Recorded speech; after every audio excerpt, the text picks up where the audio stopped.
Be alert. Do not slumber. Do not be found sleeping. Be on guard. Be like a watchman.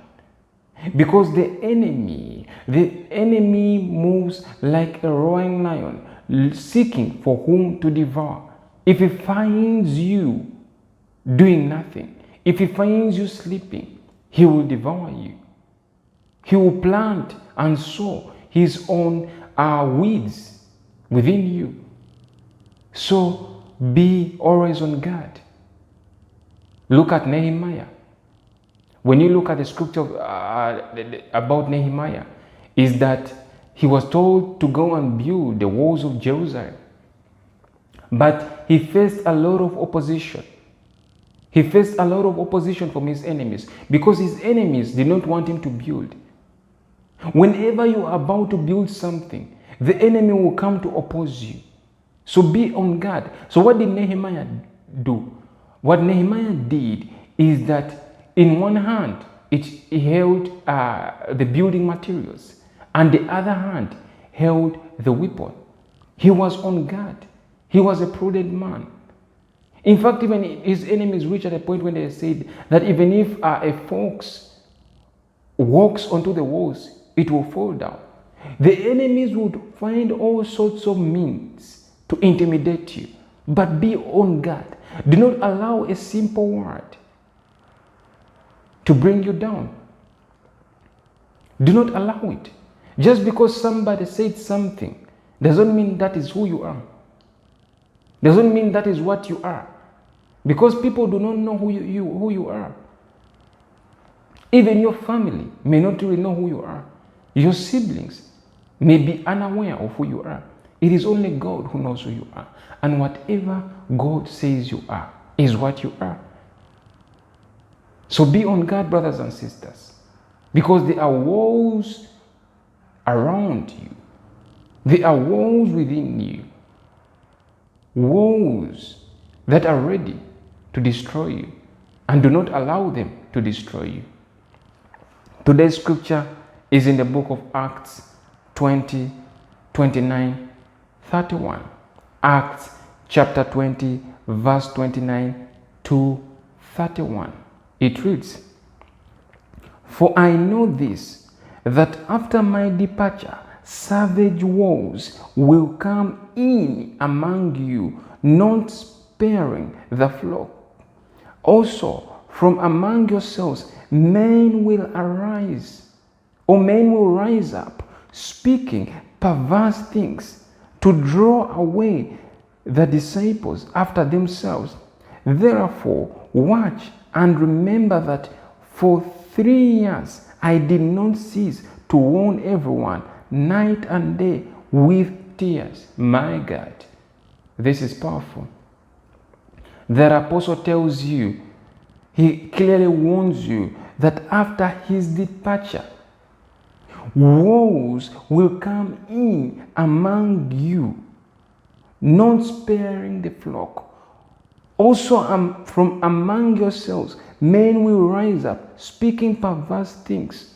So be very careful, for wolves are coming in, and they will wear masks of disguise, and they will be among you. They look like you, they eat like you, they smile like you, they speak like you, but they are not of you. So be aware of these wolves. And it clearly warns you that even among you will rise up men. These men will drive away people away from the truth. Do not be surprised if a brother that you knew is all of a sudden speaking things that are strange doctrines of devils. If a sister that you knew is turning away people from the truth. Beware of these things. Be on guard. We are living in very dangerous times. We are living in times that require somebody to be like a watchman, to be on guard. Do not allow anything you hear to enter into you. Do not listen to everything. Guard your heart. Another scripture that I would like to read to you, of course, is in the book of Luke 4:13. Luke chapter 4, verse 13.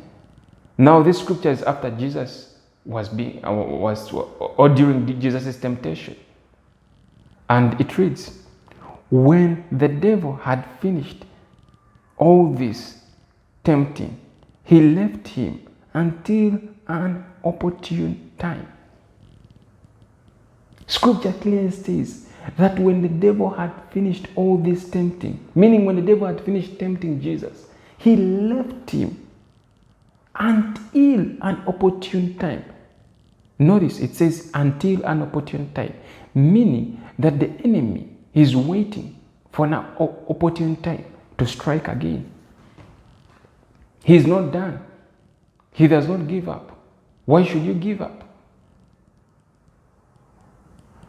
He tempts, then he leaves, and he waits to seize that opportunity to come back into your life. So be on guard. Do not take your life carelessly. Do not just play around with your life. Jesus was very prudent. And we can know this, that the enemy came back to tempt Jesus through Peter.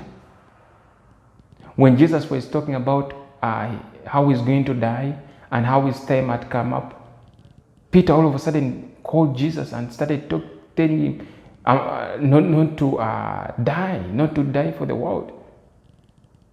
And Jesus turned to Peter and says, "Get behind me, Satan." Not that Peter was Satan, but the spirit that was operating through Peter, or the spirit that Peter was using, was the enemy. The enemy was speaking through Peter.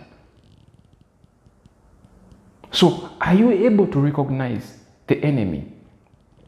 Are you able to recognize deceit? Jesus was able to recognize that this is deceit. This is not of God. Yes, it sounded good.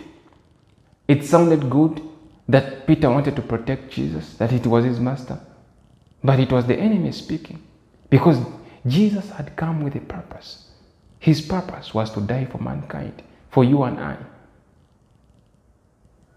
You know, there are some words or some situations, some offers that may be presented to you. They sound as though they are good. They sound as though they are for your cause, but they're not good. They will lead to death. They will nullify your destiny. They will kill your dream. They will kill God's plan over your life. So whenever you go out to a business plan, or whenever you go out to meet somebody, whether it's somebody that you have known for a long time, be wise, be prudent. Test the spirit behind that person, whatever word they speak, because the enemy is waiting for an opportune time to strike. He's waiting for you to speak a word and to use those words against you. So be wise, be prudent, brothers and sisters. We are living in very dangerous times. Well, share this message with somebody else. Let somebody know of this good news. Let somebody know of this truth. And be on guard. Be on guard. Now, until next time, be blessed.